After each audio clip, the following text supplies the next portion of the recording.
స్వర్గం స్వర్గం అని ఊరికే అనుకోవడమే కానీ ఇక్కడికంటే కొంచెం భిన్నంగా ఉంటాయి. ఇక్కడికంటే భిన్నంగా ఉండాలి, స్వర్గానికి వెళ్ళక్కల. ఇవాళ మన కుటుంబాల్లో ప్రతి ఒక్కడు అమెరికాలో ఉన్నాడు, వాడిని అడిగితే ఇక్కడికంటే భిన్నంగానే ఉంటాయి. ఇక్కడ మనకి రాత్రి, వాళ్ళకి అక్కడ పొగలు, అది భిన్నం కాదేమిటి. ప్రమాదాలు ఇక్కడ ఒక రకంగా జరుగుతాయి, అక్కడ ఒక రకంగా జరుగుతాయి. ఇక్కడ ఎవరికైనా ప్రమాదం జరిగితే కాళ్ళలో చేతిలో విరుగుతాయి, ప్రాణం పోకపోవచ్చు. వెంటనే అమెరికాలో వెంటనే ప్రాణం పోతుంది, అనుమానం వేళ. అందుకే అమెరికాలో సామెత ఏమిటంటే ఎవరికైనా రోడ్డు ప్రమాదం ఒక్కసారే జరుగుతుందట, రెండోసారి జరగదు. రెండోసారికి వాడు ఉండడు, అది విషయం. అక్కడ ఉంటే కదా జరిగేది. అందుకని వాళ్ళు అనుకుంటారు అమెరికాలో only one accident in life, no other accident అంటారు. ఇదే ఓసారికే పోతాడు పైకి. ప్రతి చోట ప్రయోజనాలు ఉన్నట్టే నష్టాలు ఉంటాయి. మనకంటే ఏదో అమెరికా గొప్పది అనుకోవడం ఎంత అజ్ఞానమో, స్వర్గం గొప్పది అనుకోవడం కూడా అంతే అజ్ఞానం.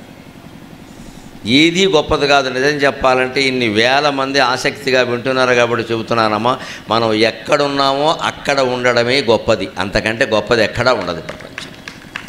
ఎలా ఉన్నామో అలాగే ఉండడం గొప్పది.